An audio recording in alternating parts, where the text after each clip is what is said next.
اعوذ باللہ من الشیطان الرجیم بسم اللہ الرحمن الرحیم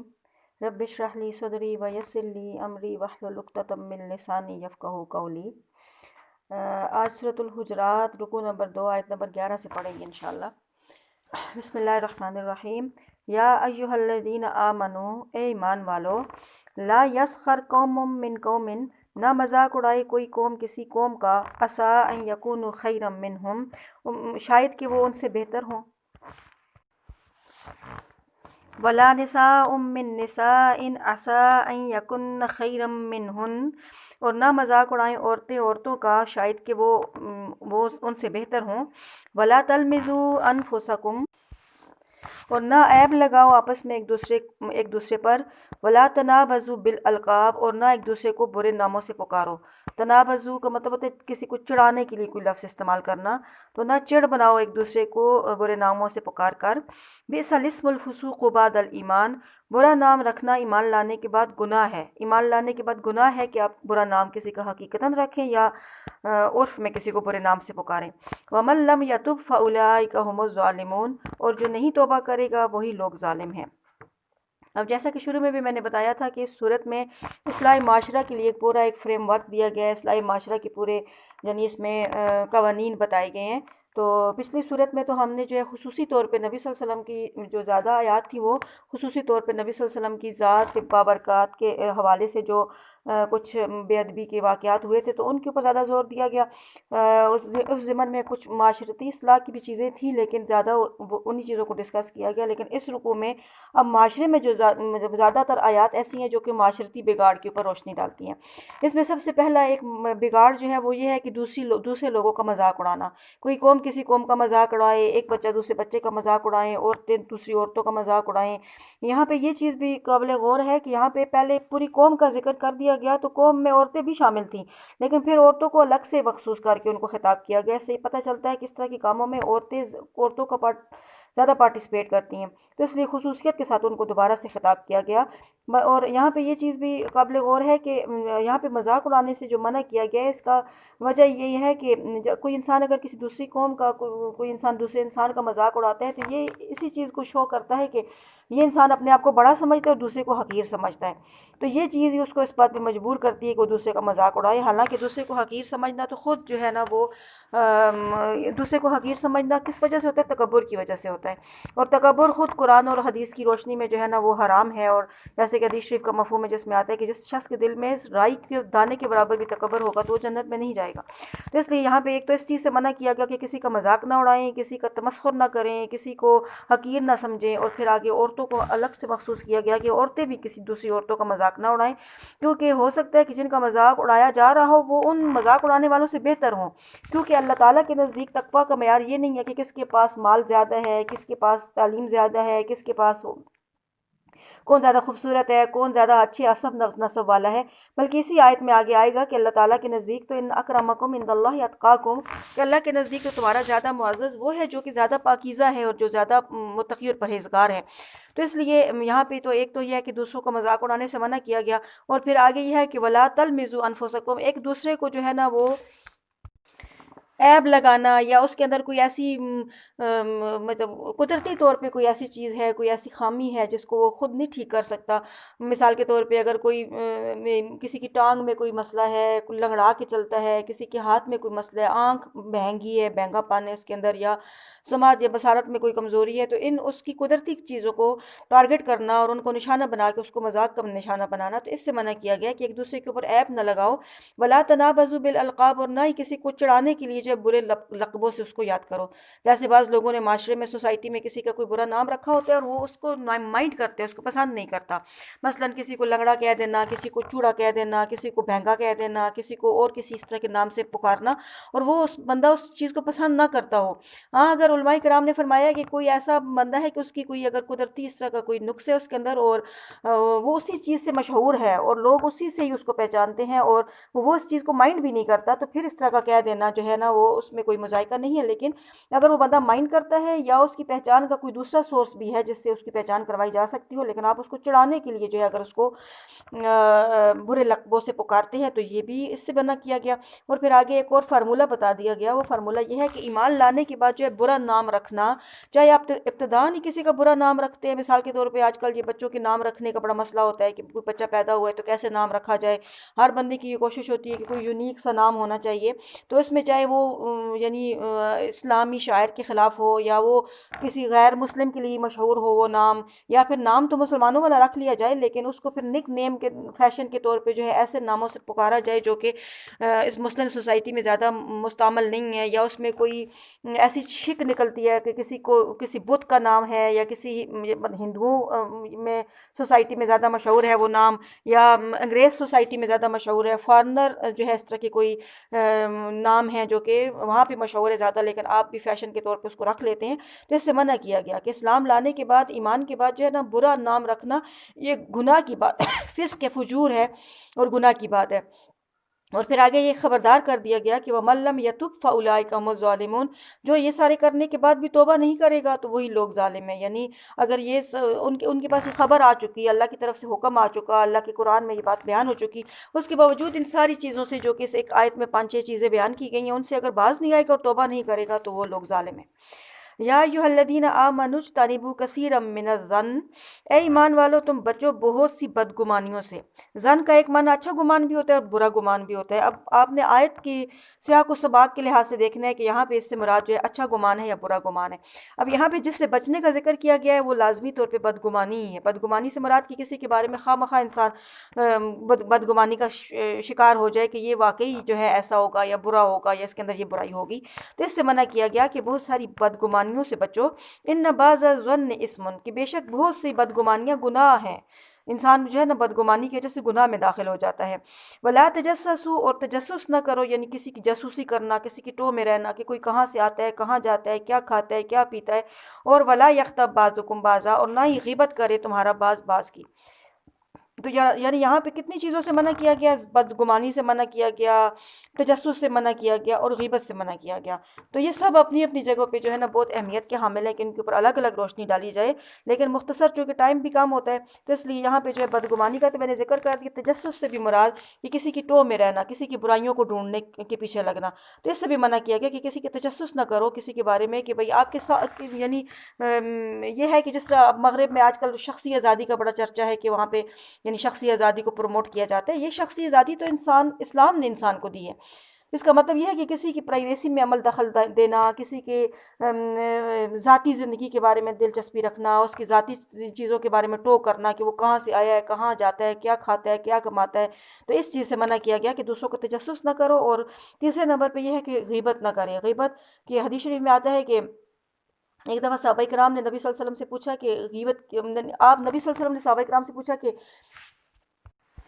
اتدرون ما الغیبہ، کہ تم جانتے ہو کہ غیبت کیا ہے؟ تو صحابہ کرام نے رضی اللہ تعالیٰ عنہم نے عرض کی کہ اللہ اور اس کے رسول ہی بہتر جانتے ہیں۔ تو نبی صلی اللہ علیہ وسلم نے فرمایا کہ آپ کا ذکر کا اخاک بما یکرہ، کہ تیرا اپنے بھائی کا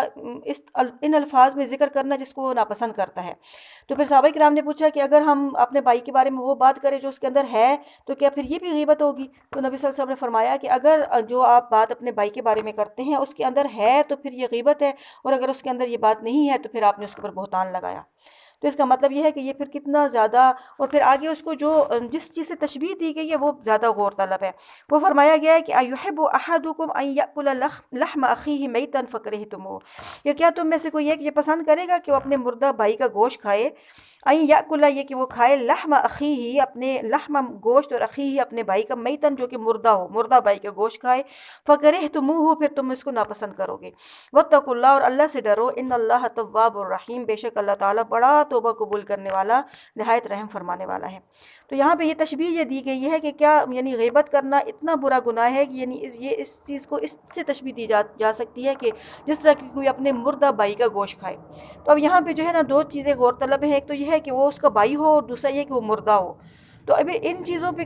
اس کو اس لیے یعنی اس کی تشبیہ اس کے ساتھ دی گئی ہے کہ ایک تو یہ ہے کہ آپ کسی کی بھی غیبت کرتے ہیں، ظاہر ہے اب یہاں پہ بیٹھ کے پاکستان میں ہم بیٹھ کے امریکہ میں بیٹھے ہوئے کسی ایسے شخص کی جس کا ہمارے ساتھ کوئی لینا دینا نہیں، اس کی تو غیبت نہیں کریں گے، ہم غیبت اسی کی ہی کریں گے جس کا ہمارے ساتھ کوئی لینا دینا ہے، جو ہمارا کچھ لگتا ہے، کوئی ہمارا رشتہ دار ہے، ہمارا کوئی پڑوسی ہے، ہمارا کوئی جان پہچان والا ہے، اسی کی ہم غیبت کریں گے۔ تو اس لیے اس کو وہاں پہ بھائی سے تشبیہ دی گئی کہ جو تمہارا جانا پہچانا تمہارا اپنا جو ہے نا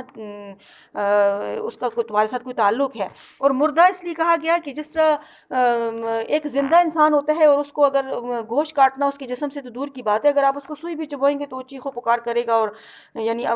مزاحمت کرے گا اور اپنے آپ کو بچانے کی کوشش کرے گا، لیکن اگر وہ مر چکا ہے تو آپ اس کو بے شک سوئی چبونا تو دور کی بات ہے، آپ اس کے جسم سے گوشت بھی کاٹتے رہیں لیکن وہ کچھ بھی مزاحمت نہیں کر سکتا۔ اسی طریقے سے اگر آپ جو بندہ آپ کے سامنے موجود ہے تو اس کی اگر آپ برائی کریں گے تو ایک دو لفظ ہی آپ بولیں گے کہ وہ آگے سے مزاحمت کرے گا اور وہ کہے گا کہ نہیں میرا یہ مقصد نہیں تھا، بلکہ میرا اپنے آپ کو جسٹیفائی کرنے کی کوشش کرے گا۔ لیکن جب وہ آپ کے پاس موجود نہیں ہے اس مجلس میں جس میں آپ اس کی غیبت کر رہے ہیں تو پھر آپ کو کھلی فری ہینڈ مل جائے گا، جس طرح کہ اس کسی بندے کے ہاتھ میں چھری ہو اور اس کے سامنے ایک مردہ پڑا ہوا ہو، تو جس طرح اس کو گوشت کاٹنے میں وہ آزاد ہے، اسی طریقے سے آپ اس کی غیبت کرنے میں آزاد ہیں کہ وہ آپ آگے سے کوئی مزاحمت نہیں کر سکتا، تو پھر آپ ضروری باتیں بھی کریں گے اور غیر ضروری باتیں بھی کریں گے۔ تو اس لیے یہاں پہ غیبت کو اتنا بڑا گناہ کہا گیا کہ جیسے کہ آپ اپنے مردہ بھائی کا گوشت کاٹ کاٹ کے کھا رہے ہیں۔ اور حدیث شریف میں اس کو یوں بیان کیا گیا کہ الغیبت اشد من الزنا، کہ غیبت اتنی زیادہ سخت چیز ہے کہ وہ زنا کے مقابلے میں بھی زیادہ بڑا گناہ ہے۔ اس لیے یہاں پہ غیبت سے منع کیا گیا کہ کسی کی غیبت نہ کرو، اور کیا تم میں سے کوئی یہ چاہتا ہے کہ وہ اپنے مردہ بھائی کا گوشت کھائے، اور حالانکہ تم یقیناً اس کو ناپسند کرتے ہو، تو پھر اسی طریقے سے غیبت کو بھی ناپسند کرو اور اللہ سے ڈرو، بے شک اللہ تعالیٰ بڑا توبہ قبول کرنے والا نہایت رحم فرمانے والا ہے۔ یا ایھا الناس انا خلقناکم من ذکر و انثی، اے لوگو بے شک ہم نے تمہیں پیدا کیا ایک مذکر اور ایک مؤنث سے، یعنی ایک مرد اور ایک عورت سے، وجعلناکم شعوبا وقبائل لتعارفوا، اور بنائے تمہاری ذاتیں اور تمہارے قبیلے تاکہ تم پہچانے جاؤ۔ یعنی یہاں پہ یہ بتا دیا گیا کہ اس چیز کو کا کنسیپٹ دے کے انسانیت کو بہت ہی کلوز کر دیا، کہ جیسے ایک ہی فیملی ہوتی ہے، کہ تم سب کے سب ایک ہی آدم علیہ السلام اور حوا علیہ السلام کی اولاد ہو، ایک ہی انسان کی اولاد ہو، ایک ہی مرد اور ایک ہی عورت سے پیدا ہوئے ہو، اور پھر آگے یعنی دنیا کی آبادی پھیلتی چلی گئی، اور یہ جو ذاتیں اور قبیلے ہیں تو یہ تو صرف پہچان کے لیے ہیں، یا کاموں کو تقسیم کرنے کے لیے ہیں، کہ بھئی فلاں جو وہ ہے پیشہ ہے تو اس کے لوگوں نے یہ کام کرنا ہے اور فلاں پیشے کے لوگوں نے یہ کام کرنا ہے۔ اس کے اوپر تقوی یا فضیلت کا معیار نہیں ہے، بلکہ تقوی اور فضیلت کا معیار کس کے اوپر ہے؟ وہ تو یعنی فضیلت کا معیار تو تقوی کے اوپر ہے، عزت تکریم اور فضیلت کا معیار تو تقوی کے اوپر ہے، نہ کہ اس کے اوپر کہ کوئی بہت ہی اچھی ذات سے تعلق رکھتا ہو، بہت اچھا پیشہ ہو اس کا، یا بہت اچھا اس کا سٹیٹس ہو، تو وہ اللہ کے نزدیک بھی اچھا ہوگا، اور اگر کوئی غریب ہے یا کسی کے پاس کوئی جاب کا یعنی رزق کا کوئی اچھا رسپیکٹیبل سورس نہیں ہے، یا وہ کسی بہت اچھے خاندان میں نہیں پیدا ہوا، تو وہ پھر یعنی اللہ کے ہاں اس کا کوئی درجہ نہیں ہے۔ تو یہ چیز نہیں ہے، اللہ تعالیٰ نے تمام انسانیت کو پیدا کیا، جیسے کہ ایک حدیث شریف میں آتا ہے کہ ان اللہ لا ينظر الى صورکم و اموالکم ولکن ينظر الى قلوبکم و اعمالکم، کہ اللہ تعالیٰ نہ تو تمہاری صورتوں کو دیکھتا ہے، نہ تمہارے مالوں کو دیکھتا ہے، بلکہ وہ تمہارے دلوں کو دیکھتا ہے، تمہارے اعمال کو دیکھتا ہے۔ تو اس لیے اللہ کے نزدیک کیا ہے کہ تم کتنے متقی ہو، کتنے پرہیزگار ہو، اللہ سے کتنے ڈرتے ہو، تو جس کے اندر یہ خاصیتیں ہوں گی اللہ کے ہاں بھی وہ معزز ہوگا، اور جس کے اندر یہ خاصیتیں نہیں ہیں تو بھلے کتنے بڑے فیملی میں پیدا ہوا ہو، کتنا بڑا منسٹر کیوں نہ لگا ہوا ہو، کتنا مالدار کیوں نہ ہو، کتنا حسین و جمیل کیوں نہ ہو، لیکن اللہ کے نزدیک اس کی حیثیت ایک مچھر کے پر کے برابر بھی نہیں ہے۔ تو یہ بتا دیا گیا۔ اس کے بعد آگے جو ہے نا وہ ایک واقعہ بیان کیا جاتا ہے۔ قالت الاعراب آمنا، کہا دیہاتیوں نے کہ ہم ایمان لے آئے، قل لم تؤمنوا ولکن قولوا اسلمنا، آپ کہہ دیں کہ تم ایمان نہیں لائے ہو لیکن تم یہ کہو کہ ہم فرمانبردار ہوئے ہیں۔ ولما يدخل الايمان في قلوبكم، اور ابھی تک ایمان تمہارے دلوں میں داخل نہیں ہوا، وان تطيعوا الله ورسوله لا يلدكم من اعمالكم شيئا، اور اگر تم اطاعت کرو گے اللہ اور اس کے رسول کی تو وہ نہیں کمی کرے گا تمہارے اعمال میں سے کچھ بھی، ان اللہ غفور الرحیم، بے شک اللہ تعالیٰ بخشنے والا رحم فرمانے والا ہے۔ اب ان آیات سے جو ہے بعض مفسرین کے نزدیک جو ہے نا وہ عرب اور دیہاتی، یعنی عرب کے ارد گرد کے دیہاتوں میں رہنے والے وہ نئے نئے مسلمان تھے جو کہ فتح مکہ کے بعد نئے نئے اسلام میں داخل ہوئے تھے، اور اب ایمان ابھی تک ان کے اندر پوری طرح جو ہے راسخ نہیں ہوا تھا، لیکن انہوں نے دعویٰ جو ہے انہوں نے اپنی اصلی حیثیت سے بڑھ کر انہوں نے ایمان کا کیا، یعنی اتنا ایمان ان کے دل میں ابھی نہیں تھا لیکن اس سے بڑھ کے وہ دعوے کرتے تھے، تو جس پر انہیں یہ ادب سکھایا گیا ہے کہ پہلے مرتبے میں ہی ایمان کا دعویٰ صحیح نہیں ہے، آہستہ آہستہ ترقی کے بعد تم ایمان کے مرتبے پر پہنچو گے اور تمہارے دل میں ایمان راسخ ہوگا۔ یعنی اس فتح مکہ مکہ کے بعد جو ہے وہ اسلام میں تو داخل ہو گئے تھے، لیکن ابھی تک اسلام کی وہ تعلیمات اور وہ برکات اور وہ فضائل جو ہے ان کے دل میں راسخ نہیں ہوئے تھے۔ تو وہ آتے تھے، جس طرح کہ شروع میں بھی آیت کی صورت کے شروع میں بھی وہ کچھ قبائل کا ذکر آیا کہ جو آتے تھے اور مدینہ میں آ کے جو ہے نا وہ ادب اور ایٹیکیٹس کے خلاف کچھ چیزیں کرتے تھے۔ تو اس میں بھی یہی تھا کہ وہ اعراب آئے، دیہاتی آئے، اور انہوں نے اس بات کا تقاضا کیا کہ بھئی ہم چونکہ مسلمان ہو گئے ہیں لہٰذا مال غنیمت میں ہمیں حصہ ملنا چاہیے، اور ہمیں بھی جو ہے نا ہمارے حصے کے اموال ملنے چاہیے۔ اور اس کے اوپر پھر انہوں نے یعنی بڑھ کے دعوے کیے کہ ہم تو ایمان لے آئے ہیں، اور ہم نے جب لوگ آپ کے ساتھ جنگ کر رہے تھے تو ہم نے آپ کو مانا، آپ کا کلمہ پڑھا، لہٰذا جو ہے ہمیں ہمارا حصہ ملنا چاہیے۔ تو اس کے اوپر جو ہے نا انہوں نے جو دعوے کیے اس کا ان کو جواب دیا گیا اس میں۔ انما المؤمنون الذین آمنوا باللہ ورسولہ ثم لم یرتابوا، بے شک ایمان والے تو وہ لوگ ہیں جو ایمان لائے اللہ پر اور اس کے رسول پر، پھر نہیں توبہ کی انہوں نے، وجاہدوا باموالہم وانفسہم فی سبیل اللہ، اور جہاد کیا انہوں نے اپنے مالوں اور جانوں کے ساتھ اللہ کی راہ میں، اولئک ھم الصادقون، وہی لوگ سچے ہیں۔ اب اس آیت میں ان کو یہ بتایا گیا ہے کہ تم تو اس بات کے بڑے بڑے دعوے کرتے ہو کہ تم ایمان لائے ہو، حقیقت میں ایمان لانے والے کون سے لوگ ہوتے ہیں؟ وہ لوگ ہوتے ہیں جو اللہ پر اور اس کے رسول پر ایمان لاتے ہیں، اور پھر اس میں کبھی شک نہیں کرتے کہ ہم نے جو کام کر رہے ہیں یا اللہ پر جو ہمارا ایمان ہے تو کیا یہ سچا بھی ہے یا نہیں ہے۔ وہ کسی قسم کا شک نہیں کرتے، اور اپنے مالوں اور جانوں کے ساتھ جو ہے اللہ کی راہ میں جہاد کرتے ہیں، وہی لوگ اصل میں حقیقت میں سچے ہیں، یعنی اپنے اس دعوے میں سچے ہیں کہ ہاں ہم ایمان لائے ہیں، ہم مومن ہیں۔ اور پھر آگے ان کو یہ بتایا گیا کہ کل اتعلمون اللہ بدینکم، کہ کیا تم جتلاتے ہو اللہ تعالیٰ کو اپنا ایمان لانا، اپنا دین، واللہ یعلم ما فی السماوات و ما فی الارض، اللہ تو جانتا ہے جو کچھ آسمانوں میں اور جو کچھ زمین میں ہے۔ کیا تم اللہ کو اس بات کو یہ جتلاتے ہو کہ تم ایمان لے آئے ہو؟ اللہ کو خود پتہ نہیں ہے؟ وہ تو زمین و آسمان کے ذرے ذرے سے واقف ہے۔ واللہ بکل شیء علیم، اور اللہ تعالیٰ ہر ایک چیز کو جاننے والا ہے۔ یمنون علیک ان اسلموا، وہ احسان جتلاتے ہیں آپ کے اوپر کہ وہ مسلمان ہوئے۔ قل لا تمنوا علی اسلامکم، آپ کہہ دیں کہ تم نہ جتلاؤ میرے اوپر اپنا اسلام لانا، بل اللہ یمن علیکم ان ہداکم للایمان ان کنتم صادقین، بلکہ اللہ نے تمہارے اوپر احسان کیا ہے یہ کہ اس نے ہدایت دی تمہیں ایمان کی اگر تم سچے ہو۔ تو اس میں بھی یہی ہے کہ وہی دیہاتی جب آتے تھے نبی صلی اللہ علیہ وسلم کے پاس تو کہتے کہ دیکھو ہم تو مسلمان ہو گئے ہیں اور آپ کی مدد کی، جبکہ دوسرے عرب جو ہے آپ کے ساتھ برسر پیکار تھے۔ اور اللہ تعالیٰ نے اس بات کے اوپر ان کا رد فرمایا، اور رد فرماتے ہوئے فرمایا کہ ان سے کہو کہ اسلام لانے کا احسان مجھ پہ مت جتلاؤ، اس لیے کہ اگر تم اخلاص سے مسلمان ہوئے ہو تو اس کا فائدہ تمہیں ہی ہوگا، نہ کہ اللہ کو۔ یہ اللہ کا تم پر احسان ہے کہ اس نے تمہیں اسلام قبول کرنے کی توفیق دی، نہ کہ تمہارا احسان اللہ پر ہے اور اس کے رسول پر ہے۔ تو مراد یہ ہے کہ یہ ان کو اس بات پہ سمجھا دیا گیا کہ یہ تم اگر اسلام لائے ہو تو یہ تم اپنی ذات کے لیے، یعنی جیسے سورہ بنی اسرائیل میں آیت نمبر 6 میں اللہ تعالیٰ فرماتے ہیں کہ ان احسنتم لانفسکم وان اسأتم فلہا، اگر تم کوئی اچھائی کرو گے، نیکی کرو گے تو اس کا فائدہ تمہیں اپنی تمہاری ہی جان کو ہوگا، اور اگر تم برائی کرو گے تو اس کا نقصان بھی تمہیں ہی ہوگا۔ تو مراد یہ ہے کہ اب اسلام لانے کے بعد اللہ کے اوپر تم احسان نہیں جتلا سکتے کہ تم اسلام لائے ہو، بلکہ اللہ کا شکر ادا کرو کہ اس نے تمہیں اس بات کی توفیق دی کہ اور تمہیں ہدایت دی، اور ہدایت کی توفیق دی کہ تم اسلام لے آئے ہو، اور اس بات کے اوپر اللہ تعالیٰ کا شکر ادا کرو۔ اور اب آخری آیت میں فرماتے ہیں کہ ان اللہ یعلم غیب السماوات والارض، اور اللہ تعالیٰ بے شک اللہ تعالیٰ جانتا ہے غیب آسمانوں کا اور زمین کا، واللہ بصیر بما تعملون، اور اللہ تعالیٰ دیکھنے والا ہے ان کاموں کو جو کرتے ہو، جو تم کرتے ہو۔ زمین و آسمان کے سارے غیب اللہ تعالیٰ کے اوپر روشن ہے، کھلے ہوئے ہیں، اور اللہ تعالیٰ ہر ایک چیز کو دیکھ رہا ہے، جو بھی جس بھی جگہ پہ کوئی ہے اور جو بھی عمل کر رہا ہے اللہ تعالیٰ اس کو دیکھ رہا ہے۔ اللہ تعالیٰ ہمیں صحیح قرآن مجید کے اوپر صحیح طریقے سے عمل کرنے کی توفیق عطا فرمائے۔ السلام علیکم ورحمۃ اللہ وبرکاتہ۔